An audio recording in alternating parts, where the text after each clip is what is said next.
quem são os homens e mulheres que produzem a maior parte do alimento que vai para a mesa do brasileiro? Nossa equipe colocou o pé na estrada de terra e foi até o interior do país para mostrar a vida dos agricultores familiares. O feijão cultivado às margens do rio Purus e a extração da borracha no Amazonas. As castanhas e frutas de Mato Grosso que dão renda para as famílias. E no sul do país, a experiência coletiva de um faxinal e também de um assentamento. O Caminhos da Reportagem de hoje vai mostrar a vida desses brasileiros que vivem no campo e lutam por melhores condições de vida para continuar trabalhando na terra.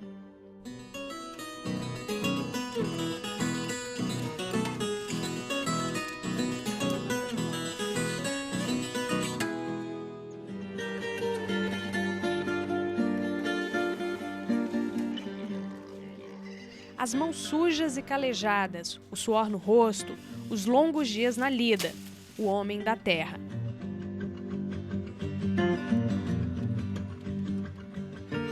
Quem ama o campo não quer sair daqui. Gente que tem orgulho de criar, plantar e colher, que tira da natureza o que ela oferece. Um estilo de vida que sobrevive graças àqueles que amam a terra.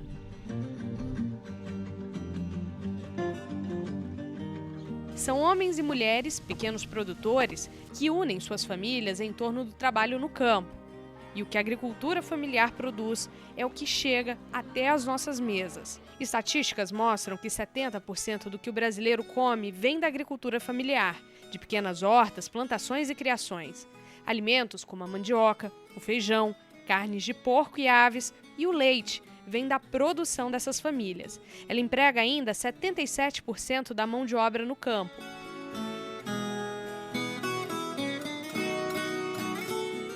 Em algumas regiões do país, a agricultura familiar ainda supera o agronegócio na produção de commodities, como café, arroz e milho. Mas as propriedades familiares ocupam 24% da terra produtiva, apenas 1/4 das terras do país. O restante está nas mãos do agronegócio, com grandes produções, muitas vezes para exportação. Mas o peso nem sempre reconhecido que a agricultura familiar tem na vida do brasileiro pressionou o surgimento de ações do governo voltadas especificamente para esses produtores. E hoje nós temos linhas e políticas públicas, não só no PROAF, mas outras, que procuram atender esses diferentes segmentos, vamos dizer assim, ampliando o conceito, a noção de agricultura familiar, porque também são, de alguma forma, uma produção familiar. Algumas mais comunitárias, outras se utilizando mais do extrativismo, portanto, mais relacionado com o meio ambiente no sentido de extrair, mas tem assim, essa característica de ser basicamente trabalho familiar, de estar espalhados nas diferentes regiões, e isso também é importante. Nossa equipe viajou milhares de quilômetros por todo o país para contar as histórias de vida desses produtores brasileiros.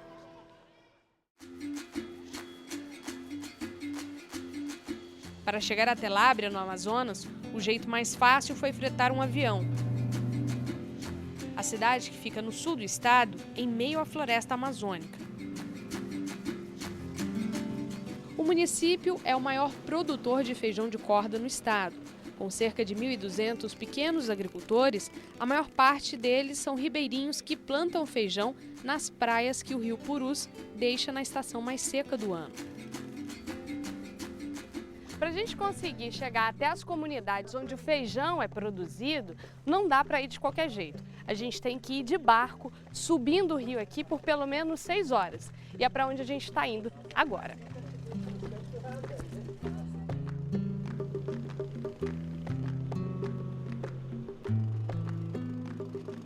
As águas douradas do rio Purus nos levam por curvas até a primeira comunidade produtora que visitamos, Cassianã, a cerca de 3 horas de viagem.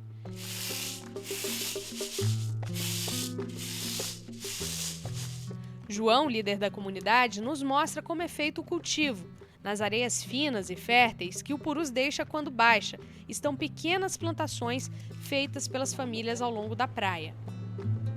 Aqui o produtor trabalha debaixo de um calor de mais de 40 graus, que castiga o ser humano, mas faz com que o feijão seque mais rápido. Tudo é manual: a colheita, a limpeza, o ensacamento. Na sombra, a comunidade toda se reúne para nos contar como vive. João diz que todo mundo depende quase que exclusivamente do feijão, que nem sempre tem boa colheita.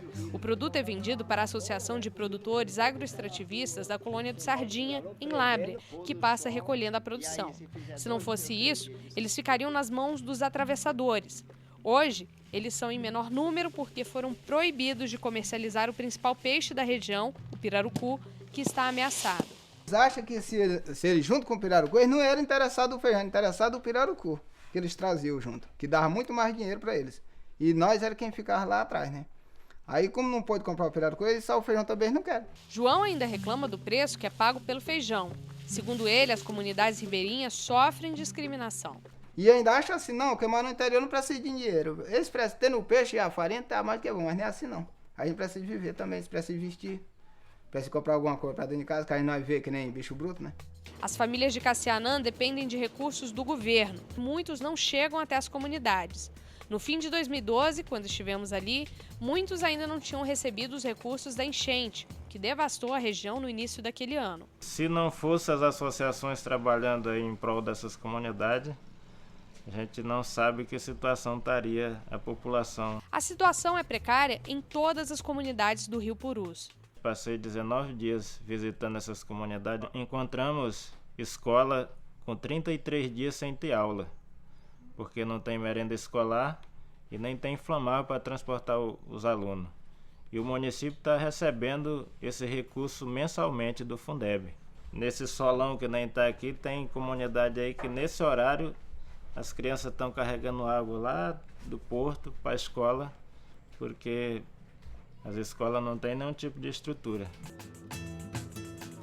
As famílias de Cassianã se despediram de nossa equipe, confiantes de que sua voz fosse levada para além das margens do Rio Purus. Mas as águas ainda nos levariam a outras comunidades, onde a situação também não é das melhores. Laranjeiras foi nossa parada seguinte. A família de Dona Cacilda tinha acabado de almoçar e ela nos mostrou o que teve para comer no dia. No pequeno fogareiro, só uma panela e vários pratos. Hoje o que foi o almoço? Foi peixe. O peixe é o principal produto da alimentação dessas famílias. Os ribeirinhos o comem no café da manhã, almoço e jantar. A gente traz para casa o peixe, aí a mulher cuida, coloca no fogo. Aí até quando não chega o horário da aula.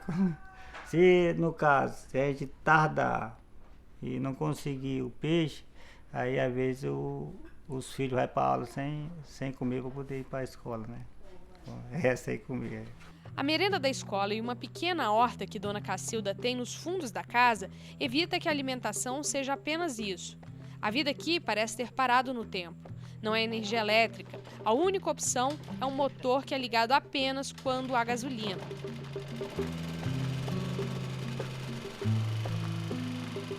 A falta de estrutura no dia a dia desses pequenos agricultores já levou muitos deles para a cidade, onde chegam atraídos por melhores condições de vida. Seu Antônio nos leva até a escola da comunidade. Aqui as crianças estudam de dia, os adultos à noite, com a luz de outro motor que muitas vezes não ajuda em nada. Além de fazer o barulho na escola, nós estamos estudando, a luz é muito pouca, ele tem pouca força, aí ele fica com aquela luzinha, aí no lugar de ajudar, está atrapalhando, está dando muita dor de cabeça, às vezes passa a noite todinha com dor de cabeça. Na comunidade, os sonhos não são tão ousados. O que nós esperamos muito mesmo daqui é que todo mundo aprenda menos a fazer o não. Seguimos nossa viagem pelo Rio Purus até chegar à comunidade de José Gonçalves. Aqui também o feijão é a principal atividade, mas a borracha é uma alternativa para os produtores, principalmente na entre-safra. Beto, um dos seringueiros, nos conduz por dentro da floresta amazônica para mostrar onde estão as seringueiras.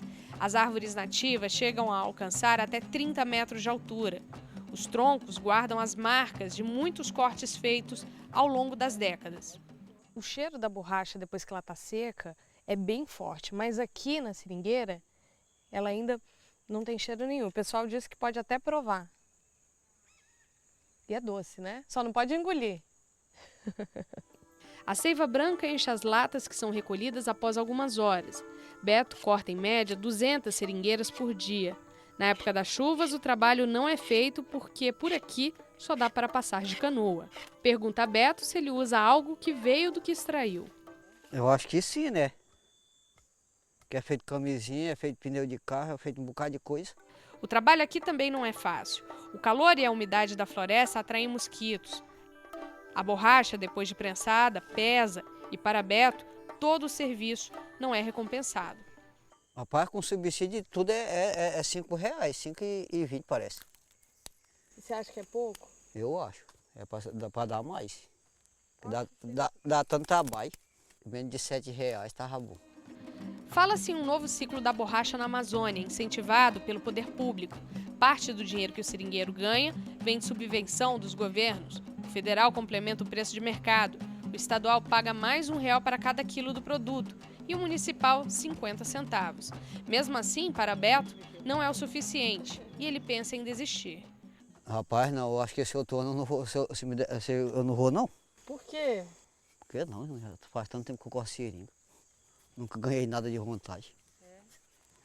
Você quer fazer o quê? Não sei. Procurar outro trabalho.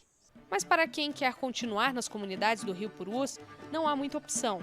Ou o feijão, a pesca artesanal, a borracha ou alguma outra pequena produção, como milho e hortaliças, mas nada que seja uma grande mudança na realidade aqui.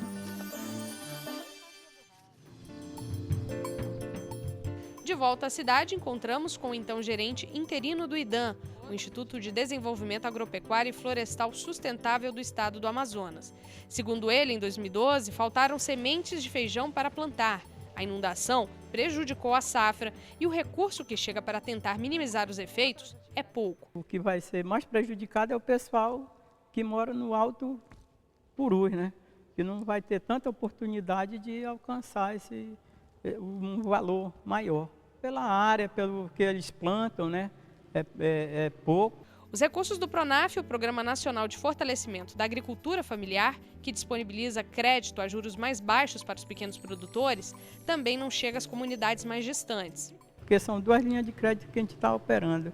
É um que vai até 2.500 e outro que vai até 12.000, né? Então, o que vai até 12.000 tem uma burocracia muito grande do banco, né, que precisa de vários documentos. E quem está lá em cima fica difícil, né, até para ele vir aqui assinar, porque o banco não vai lá.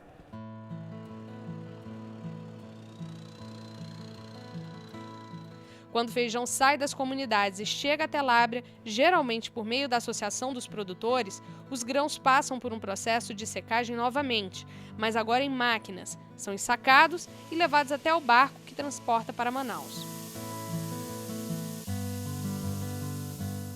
O problema é que a distância de mais de 800 quilômetros da capital do estado é percorrida 2 vezes por esse feijão.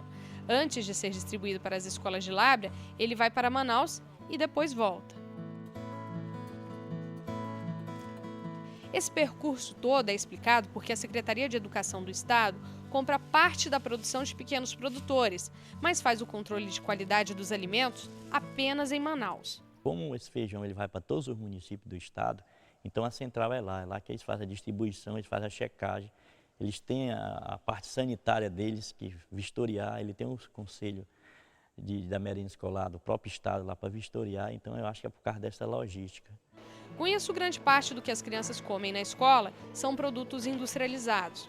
Agora o suco, eles gostam do de lata, o que vem na garrafa, ou o natural? Eu acho que eles gostam mais natural, porque tem um aí que eles dizem assim que é cachaça.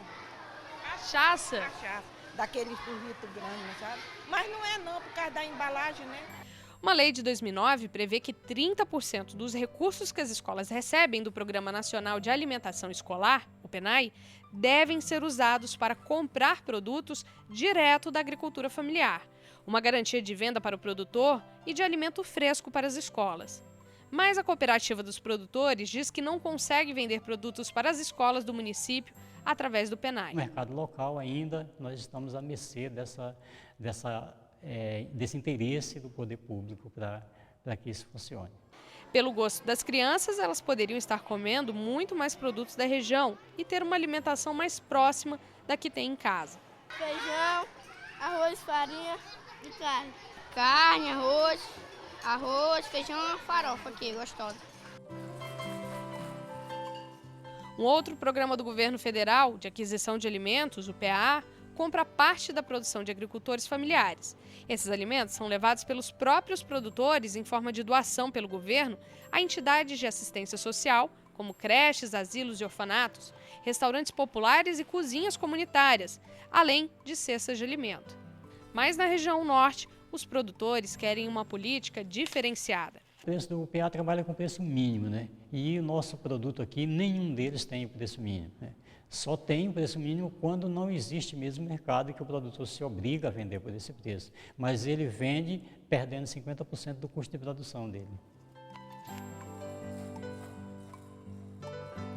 Esse é um dos problemas que dificultam a vida do agricultor familiar, que sobrevive com poucos recursos.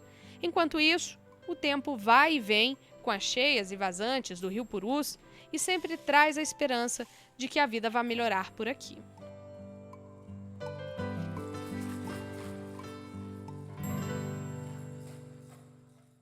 No próximo bloco, vamos ver a experiência de uma cooperativa no Pantanal Mato-Grossense.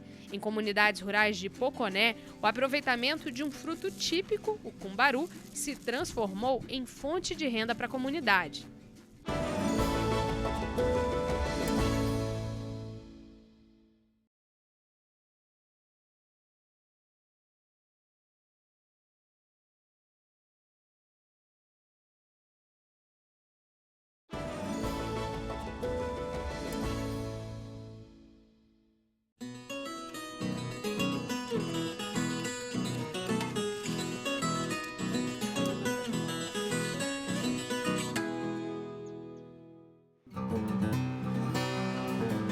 Seguimos nossa viagem Brasil adentro para conhecer a realidade dos agricultores familiares e chegamos ao sul do estado de Mato Grosso.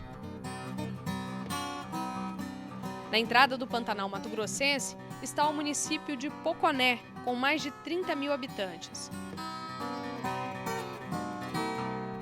Aqui os pequenos agricultores conseguiram se unir e criar a cooperativa mista dos produtores rurais de Poconé, que estimula uma produção diversificada e com produtos que nem sempre eram valorizados. Um deles é essa castanha do cerrado, o cumbaru, também conhecido como baru. É bastante saudável, rico em cálcio, potássio, ferro e vitamina E, que ajuda no anti-envelhecimento. E é tão estimulante que tem até o apelido de Viagra do Cerrado.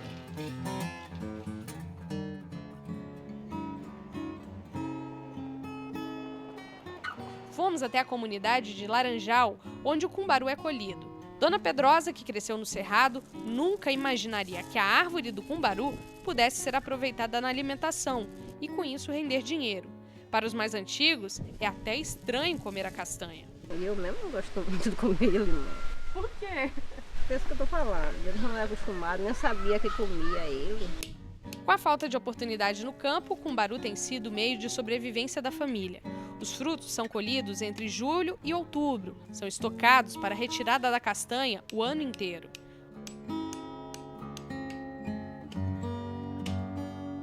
Dona Rosa também é catadora de cumbaru em Laranjal. Ela nos mostra como é feita a colheita, pegando apenas os frutos que caem no chão. A casca dura e cinza pode ser confundida com pedra e, para abrir, é preciso força. A cooperativa paga R$ 12,00 no quilo da castanha, mas Dona Rosa diz que dá muito trabalho conseguir uma quantidade grande do cumbaru. É trabalhoso, porque um saco de 60 quilos dá só 3 quilos da castanha. Quando a época da colheita passa, Dona Rosa conta que é preciso correr atrás de trabalho, mesmo guardando o fruto para quebrar ao longo do ano. Aqui não tem ninguém empregado assim por mês, sempre é roçada, bico para cá e para lá, não tem assim um serviço fixo. Enquanto estávamos na comunidade, um ônibus escolar passou, trazendo para casa os alunos que foram para a cidade estudar. Luiz Ricardo, filho de Dona Rosa, já foi uma dessas crianças. Hoje faz pedagogia e já é professor em uma escola rural. E por que você escolheu ser professor? É o que estava mais no meu alcance, né? Eu achava que estava mais próximo de mim, era isso, que eu tinha mais oportunidade de serviço e que eu conseguia estar mantendo eu mesmo, né? Mas o que o Luiz Ricardo queria mesmo era agronomia. A falta de opções é vista em grande parte das cidades do interior do país, onde nem sempre há cursos voltados para a atividade produtiva local. Legal, bacana mexer com terra, né, o ambiente, a produção de horta, tudo mais, é coisa boa também, que eu gosto sempre de estar mexendo assim com comunidade rural, né, coisa assim da terra mesmo. Eu tô gostando dessa parte, nossa, ter filho estudado, coisa melhor acontecendo. Dos galhos do cumbaru, a castanha chega até a cooperativa na cidade, onde é tostada, salgada e ensacada. Daqui, vai para o país inteiro.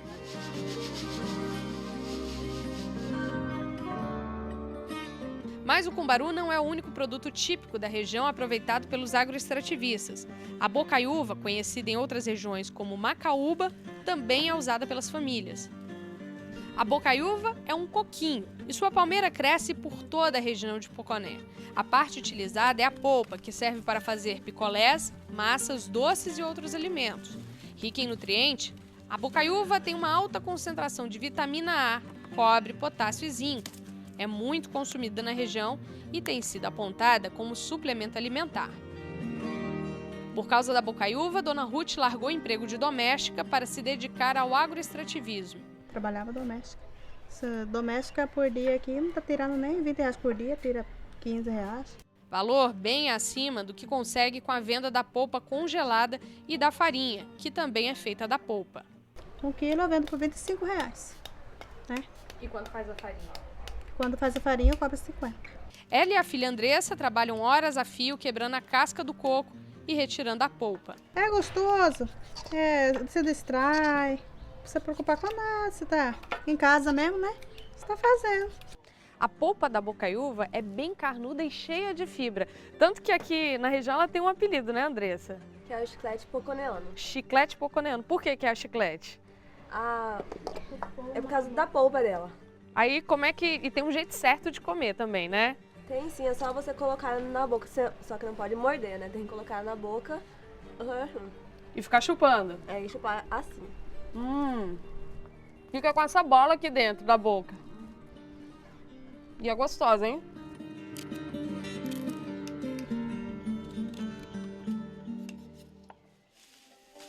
A diversidade de produção é incentivada pela cooperativa, tanto que não é preciso ir muito longe para encontrar uma outra comunidade que vive a partir de um produto muito plantado na região, a cana-de-açúcar. Os engenhos tradicionais ainda são encontrados em várias fazendas da região. Geralmente produzem a rapadura, produto muito consumido no estado. Em uma das comunidades de Poconé, um pequeno produtor, o seu Milton, resolveu aproveitar o potencial explorado apenas artesanalmente e montou uma pequena indústria de rapadura e derivados da cana-de-açúcar. Na indústria, a maioria dos funcionários é jovem. A ideia do seu Milton era justamente dar emprego para os filhos e netos que acabavam indo para a cidade em busca de oportunidade. Inclusive, nessa ida aí, 2 jovens nossos aqui e lá virou marginal, morreram. Aí eu fiquei preocupado porque, na minha realidade, eu mesmo preciso disso aqui. Mas eu olhei assim para trás e vi, né, minha descendência, minha família que estava crescendo, não tinha o que fazer. E tudo embora. Aí conversei com meu pai, né, que falou, nós só tem uma saída, é montar uma associação. São cerca de 15 famílias envolvidas no projeto, 40 pessoas. A produção deu certo e só no ano passado foram vendidas 800 mil rapadurinhas, que são usadas na merenda escolar do estado. Mas mesmo já conseguindo vender para o governo, a indústria enfrenta dificuldades. Segundo seu Milton, é preciso diversificar as vendas para não depender só disso. Olha, nós temos um problema, não é o que nós temos agora, é a venda.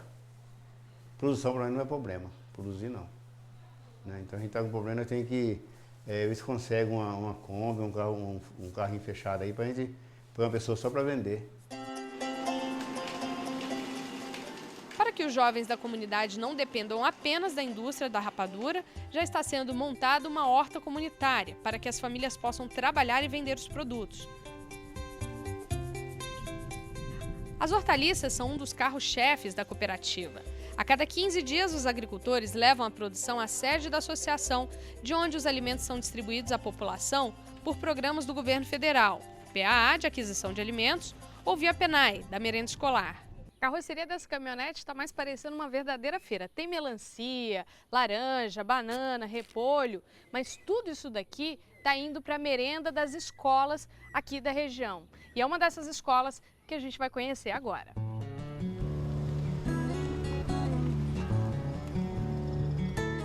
É o próprio produtor que leva o alimento na escola.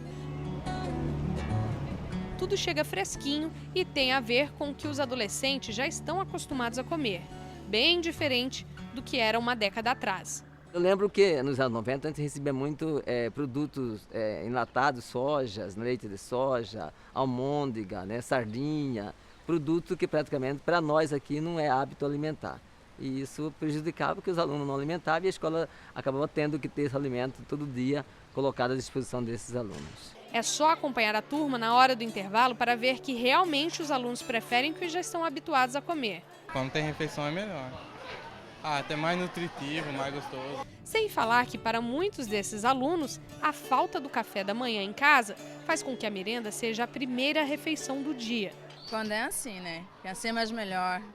Dá mais sustância no estômago, né? Quando é bolacha, assim, até que a gente gosta, né? Mas não enche muito, né? É só naquela hora, logo a gente reforça ali na lanchonete depois. Passar 5 horas de relógio na escola não é para qualquer um, né? Aí tem que reforçar um pouquinho. O diretor conta que o valor pago pelo governo por aluno é baixo, mas a merenda tem um peso muito grande para os estudantes. A merenda, ela veio, mesmo com o valor hoje está um pouco abaixo já, porque 30 centavos por aluno, né? Mas sem essa merenda, praticamente a gente teria um prejuízo muito maior na questão da permanência desses alunos na sala, né?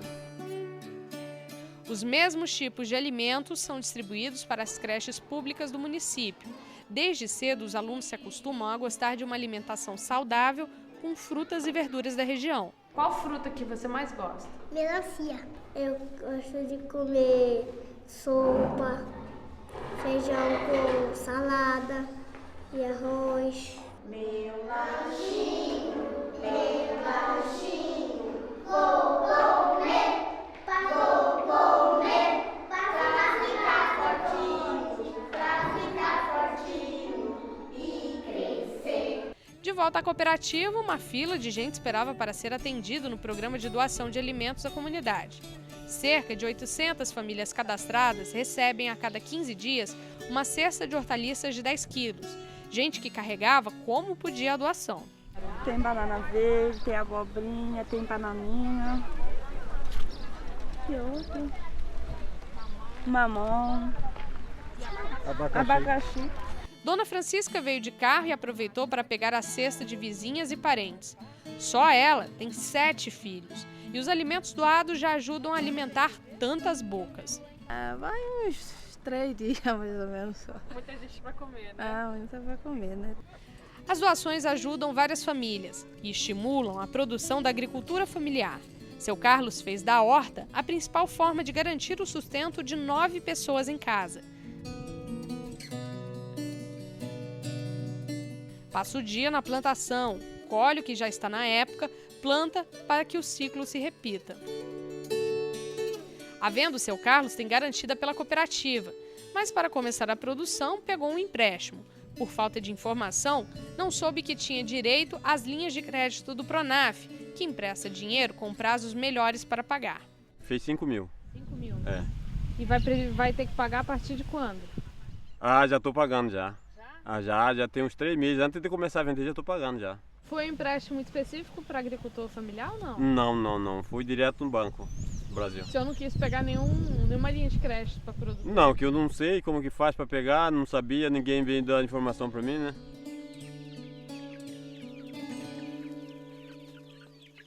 Para o especialista em agricultura familiar, Sérgio Sauer, este é um problema comum nas linhas de crédito do Pronaf.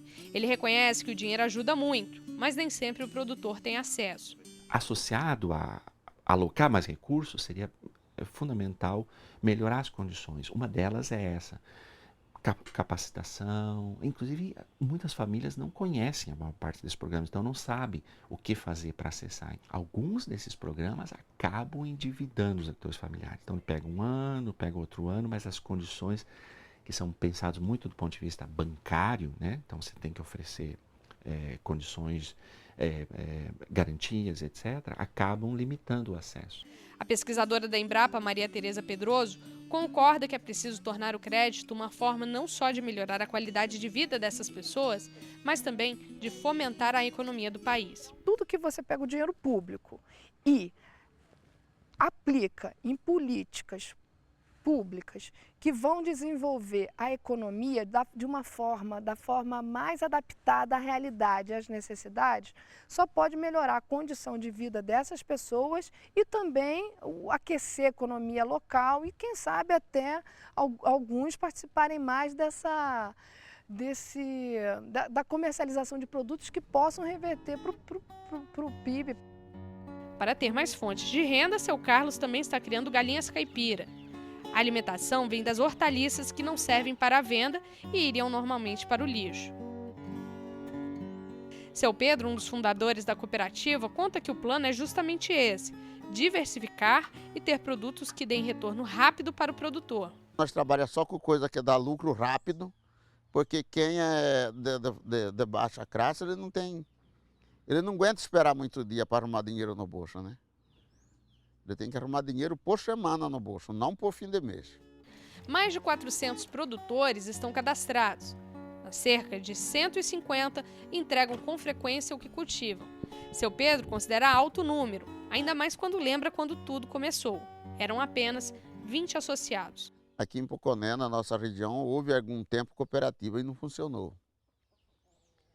Agora, com nós na cooperativa nossa, todas é igual. O projeto vem para dividir igual. O preço que nós pagamos para 10 produtores passa para 150, passa para 300 e passa para os 400 e pouco. Se nós pagamos R$1 o quilo de mandioca para todos recebem R$1. Para a cooperativa de Poconé, um grande problema na região tem sido as lavouras de soja. Antes, quando era só o gado, a produção dos pequenos produtores não era prejudicada. A soja ela carrega um montante de praga e um montante de inseticida, um montante de veneno fortíssimo, que acaba com tudo a região, né? A cooperativa planeja lutar para que as grandes lavouras não afetem apenas suas produções, mas também o Pantanal.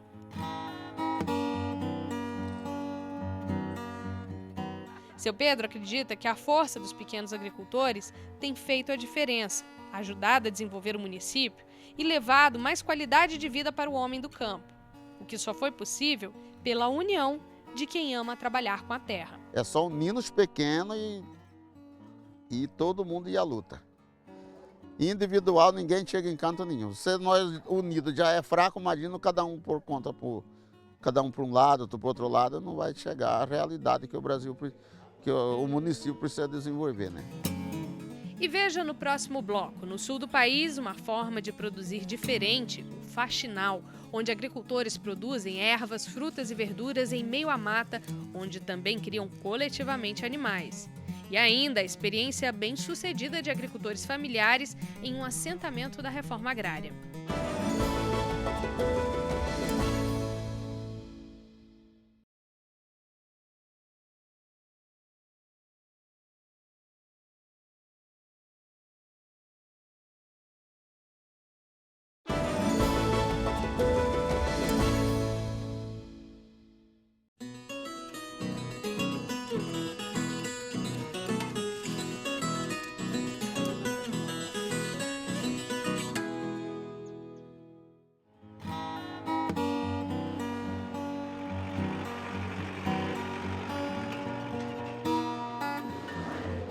Nossa equipe segue viagem pelo país em busca de mais histórias sobre a vida e a realidade de quem produz o que vai para a nossa mesa. Fomos até o Paraná, no município de Turvo, no centro do estado. Por ali há várias comunidades de agricultores familiares com um sistema de produção tradicional bem diferente do que o resto do país está acostumado a ver, o faxinal. Saudade Santa Anita é um desses faxinais. Fomos recebidos pelas famílias com a mística. Onde a chuva caía quase todo dia. Uma reunião que elas fazem para agradecer a produção, a união entre eles e os novos amigos. A terra, a lua, semelhante à lua. Depois, uma volta pelo faxinal, que é uma área de uso comum das famílias em meio à floresta. No meio da caminhada, uma pausa para um descanso e um bate-papo para entender melhor como funciona esse sistema. Depois da gente andar um pouquinho aqui dentro da mata, a gente percebeu que tem várias espécies de árvores, com frutas muitas vezes. A gente viu alguns porcos também andando soltos por aí. É bem isso que é o faxinal, Darío? A gente tem esse território que conseguiu assegurar ainda de 380 alqueires, né? Então existe o faxinal aqui, nós estamos numa parte do faxinal, mas existe a cerca em roda do faxinal. Então as famílias que moram, em torno de 70 famílias moram dentro desse sistema do faxinal. Cada pessoa tem a sua área, depende da quantidade que cada um possui, né?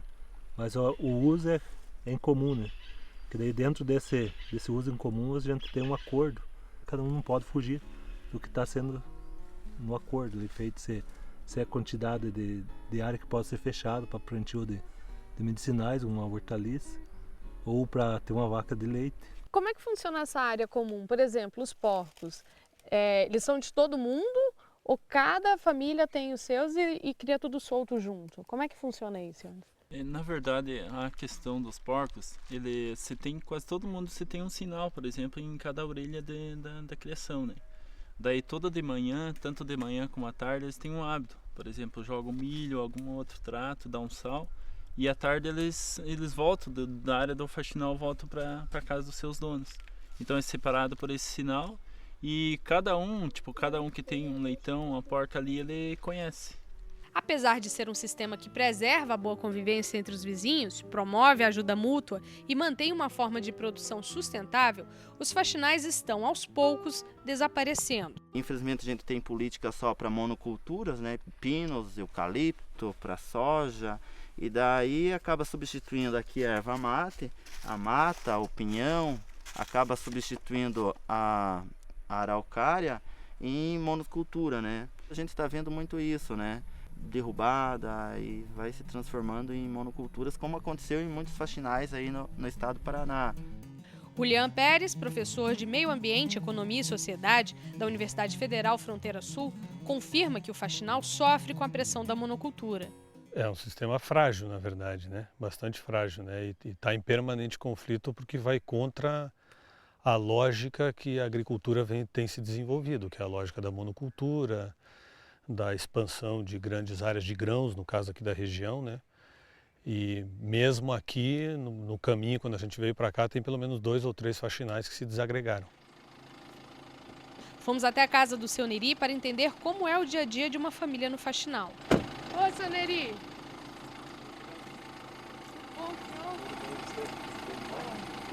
Na área individual da família, ele e a mulher, Dona Cristina, plantam ervas medicinais. Seu Neri, essa daqui é qual erva? Essa aqui é o capim-limão, conhecido como erva cidreira, né? Que ele serve para calmante e faz cosmético também, né? E o xarope. As ervas são secas e depois enviadas para uma cooperativa em Turvo, onde são embaladas e distribuídas para venda em várias partes do país. Seu Neri nos leva em outra parte da propriedade onde ele produz a erva mate. O sistema, ele explica, é a agrofloresta. Ali também tem pé de limão aqui? Tem, né? Tem um plantio de citros no meio. Tem o limão, tem laranja, tem pucã e tangerina. E as árvores nativas? As árvores nativas tem vários tipos de árvore nativa no meio da erva mate, né? Porque daí a erva mate tem que ser sombreada, né, para dar qualidade, né? Ele conta que quando chegou aqui conseguia tirar 30 arrobas da erva mate, mais ou menos 440 quilos. Hoje, com 1.300 pés da planta, já chega a cerca de 3 toneladas. Uma produção que tem rendido mais do que quando plantava só na monocultura. E a gente produzia lá na lavoura, que plantava o milho e feijão. Nos últimos anos plantamos soja. Você fazia financiamento no banco, você tinha que vender a erva mate para poder completar o que faltava lá para pagar o banco, né? E hoje não, aqui na erva mate você não tem gasto nenhum, então vai ter só lucro, né? No fim da tarde ainda deu para ver o seu Neri chamando os porcos, que soltos no faxinal vieram correndo com o chamado do dono. E é só chegar em outra família para perceber que os porcos sabem mesmo quando é o dono que está chamando. Cada um tem um jeito diferente de avisar que é hora da refeição. A criação de suínos dá um bom rendimento, mas principalmente faz parte da alimentação das famílias. Fomos até a casa do seu Joel para ver uma tradição que o Faxinal tenta preservar. Boa, sua carinha. Seu Joel já está com a mão no tacho preparando a carne na lata. Ela é chamada assim porque depois de frita é armazenada na banha do próprio porco dentro de grandes latas.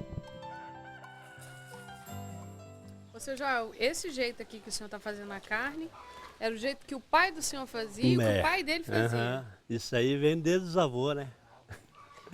Porque toda a vida eu, por exemplo, nasci na agricultura, né? E daí já aprendi com as partes dos avós, já foi por aí, né?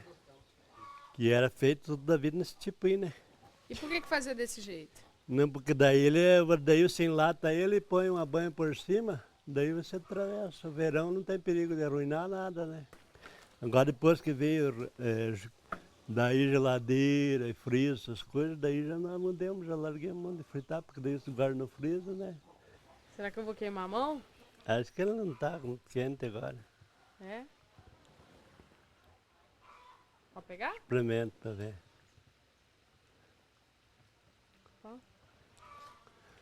Tá quente. Vai ter que assoprar ele. Muito gostoso. A alimentação dentro do Faxinal vem quase toda do que eles produzem.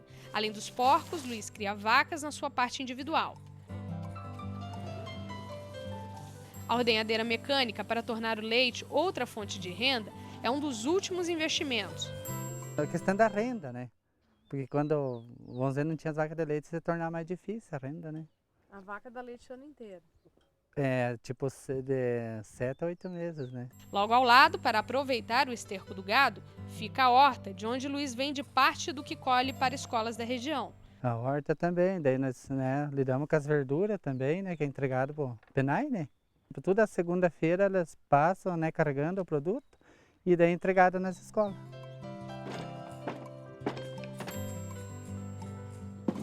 E por aqui também as famílias sentem que a falta de oportunidade no campo acaba levando muita gente para a cidade. Eu acho que teria que ter mais incentivo, né? Porque muita gente vai indo, né, com o tempo e acaba desacorçando, né? Já viu muita gente vendendo as terras aqui, indo para a cidade? Bastante. A nossa comunidade aqui é uma comunidade grande, né? E hoje, olha, está em torno de 60, 70 famílias só. Vai lá mesmo. Uns foram para Curitiba, outros para Guarapuava, e, né? Foram se estragando tudo, né? Nos despedimos do Faxinal e seguimos nossa viagem até o oeste do estado. Chegamos a Laranjeiras do Sul. O que nos atraiu até aqui foi o assentamento 8 de junho, conhecido pela organização e pelos projetos desenvolvidos com os assentados, todos agricultores familiares. Já são 15 anos de reforma agrária no local. O que começou com um acampamento de apenas 17 famílias, hoje conta com quase 100. Um exemplo de que não basta apenas ter acesso à terra. A luta continua depois que a gente conquista a terra, para a gente conseguir desenvolver o assentamento. Eu acho que no 8 de junho esse diferencial foi importante. Desde antes de conquistar a terra, vamos pensar o que nós vamos fazer aqui dentro depois da terra conquistada, né? Mas até chegar aqui não foi fácil. Num bate-papo com as principais lideranças do assentamento, eles relembram como foi difícil o começo. As famílias ficaram acampadas por anos na beira da estrada, cada uma por um motivo, mas isso serviu para unir ainda mais o grupo. Minha família, por exemplo, nós tínhamos um terreninho, né, e foi bem no plano Collor, né, que a gente tinha acabado de vender para mudar de lugar e acabamos perdendo tudo o dinheiro que nós tínhamos. Então, o que sobrou para nós foi vir debaixo da lona, né? Mas são coisas da vida, né, que algumas coisas que é feito lá em Brasília, que parece que não prejudica muita gente, mas prejudica muita gente, né? Desde o começo do acampamento, quando a gente iniciou, as mulheres já começaram a se reunir uma vez por semana, era sagrado, era certo, né? Aí, do começo, a gente discutia as preocupações que tinha, né? Era falta de saúde, falta da educação, né? Falta dos alunos, de repente, ter onde estudar, a falta de alimentação, né? Ao recordar o momento em que finalmente receberam a terra, tenha a certeza do quanto tudo melhorou. Porque aqui era um terreno praticamente abandonado, né? Era uma plantação de pinos que o pessoal tinha cortado, estava só em capoeira, não tinha mais. Melhorou bastante, né? Aquela relação assim do pessoal quando tu tá acampado na beira da BR, para quem está de fora é tudo bandido, tudo vagabundo, ninguém trabalha, estão ali para esculhambar, para fazer algumas coisas erradas, né? Ninguém pensa assim que é um grupo que vai vir para produzir, né? Mas o grupo mudou a ideia de muita gente. Um dos planos que as mulheres colocaram em prática foi uma indústria de panificação. Aqui elas produzem pães, bolachinhas e outros quitutes para serem vendidos na cidade. E também para a merenda escolar através do PENAI. A cozinha industrial também serve para preparar almoços para a comunidade em dias de festa. Quando a gente vê a preparação do almoço e percebe que quase tudo vem aqui do assentamento, dá para saber que aqui dentro tem fartura, né? Tem, com certeza tem, né? Diferente daquela época que vocês estavam ali nos acampamentos. Bem diferente. Na época do acampamento a gente passava, todo mundo não, mas tinha gente que passava muita falta de comida, né? A gente também não tinha como você não ser solidário com o vizinho, porque era um barraco que era pertinho do outro, né? Então não tinha como você comer vendo que ali tinha criança, tinha mulher, que não tinha. Então a gente sempre dividiu tudo nós, e graças à nossa comunidade ser o que ela é graças à partilha que existiu. O espírito de solidariedade continua, mesmo depois que todos receberam a terra. A gente faz muita doação de alimento, de hortaliça, de panificação para a sociedade em geral, né? Para o asilo, papai, até para mostrar para a sociedade o que se produz aqui dentro, né? A panificação não é o único projeto coletivo do assentamento. Logo ao lado, o seu Sadi mostrou para a gente as obras da agroindústria do leite, para incentivar os produtores da região, principalmente com a produção de orgânicos. A gente, assim, foge da concorrência, né? Porque daí a gente tem um produto diferenciado. No começo ela vai funcionar as duas, né? Convencional e orgânico, né? E depois a ideia seria, assim, no segundo ano a gente produzir só orgânico. Outra produção que o assentamento incentiva é a de hortaliças. Assim como em vários outros locais do país, é a agricultura familiar de pequenas propriedades, como a de Ivandro, que leva para a mesa do brasileiro os principais alimentos. E a cada dia, a produção nesses locais evolui para ter mais qualidade. Essa parte aqui da horta que a gente está vendo, ela parece meio suja, meio abandonada, mas é proposital, né, Ivandro? Ela está exatamente desse jeito. Sim, na verdade a gente aprendeu antigamente que teria que deixar tudo limpinho, tirar tudo, né? Mas na verdade na questão da agroecologia, questão orgânica, né? Tu tem que aproveitar tudo que tem na propriedade, né? Ou seja, se tu colheu a planta, tu já deixa aquela ali, que ela vai virar adubo também para as próximas plantas que colocaram ali, né? Então... É respeitando mesmo a própria natureza. Isso, na verdade a gente não trabalha contra, a gente trabalha a favor dela, então tem que entender ela e seguir ela, né? Diferente da agricultura convencional que quer impor o que o homem quer fazer, né? E na agroecologia não, a gente tenta fazer de acordo com o que ela quer. E mesmo no campo, o Ivandro tem computador e internet em casa. Ele é um dos alunos da Universidade Federal Fronteira Sul, que inovou ao decidir montar um campus dentro do próprio assentamento. E a gente tem que mudar um pouco a consciência, né? De que tem que estudar para ir para a cidade, né? Não, a gente tem que estudar, mas para ficar no campo, né?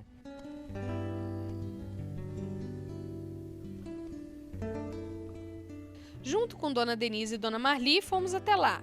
Os prédios estavam quase prontos. A área foi doada pelos próprios assentados. A ideia de abrir um campus com faculdades voltadas para as ciências da terra veio dos próprios movimentos sociais. Havia uma disposição dos movimentos sociais e de todas as organizações da sociedade civil organizada no sentido de trazer uma universidade pública para esta região, que é a região que tem o segundo pior IDH do estado do Paraná. Nós temos municípios extremamente pobres, né, e uma região de grande pobreza. E além disso, nós temos também uma das maiores áreas reformadas, né, reforma agrária no Brasil e na América Latina. Outro sonho que parece brotar da terra para quem chegou aqui sem nenhum teto para morar. Nunca imaginei mais. Na verdade, a gente vê hoje esse sonho, né? Tipo, a gente tinha o sonho da terra, né? Depois da conquista da terra, acho que é um dos maiores sonhos também. Poder dizer que nossos filhos vão ter essa oportunidade aqui, que de outras maneiras não teria, né? Então isso aqui, quando a gente olhar assim, nossa, é emocionante até. Estudar, aprimorar, diversificar, para oferecer ao consumidor melhores alimentos. A produção do assentamento é vendida para programas do governo, mas também em mercados e feiras. Você pega os produtos, né, frescos, a gente sabe a procedência também, né, que nós fazemos tempo que nós acompanhamos lá o trabalho deles, e também a gente sabe que hoje tem o apoio da universidade, então isso soma bastante. Não tem química, não tem agrotóxico, olha, pelo menos eu gosto. O reconhecimento das pessoas da cidade veio com o tempo, com exemplo de famílias que lutaram pela terra para trabalhar e viver ali. Para mim, né, a terra é a mãe, né, aquela que você tem para você sobreviver e os netos virem sobreviver, os filhos, todo na área, né? Não tem como você não ver a cidade como uma opção para quem se criou no campo. Eu acho que tudo bem, a gente respeita a opinião das pessoas, mas eu vejo o campo como quem se criou aqui, ele não tem muita afinidade com a cidade, na verdade, né? Então acho que a terra para nós é uma questão de sobrevivência e de viver bem aqui também. Terminamos aqui nossa viagem, cheia de histórias de homens e mulheres que lutam para viver e trabalhar na terra, usando os recursos naturais, mas respeitando o meio ambiente. Um estilo de vida que não só os agricultores do Amazonas, de Mato Grosso e do Paraná, mas de todo o Brasil sonham que seja cada vez mais valorizado.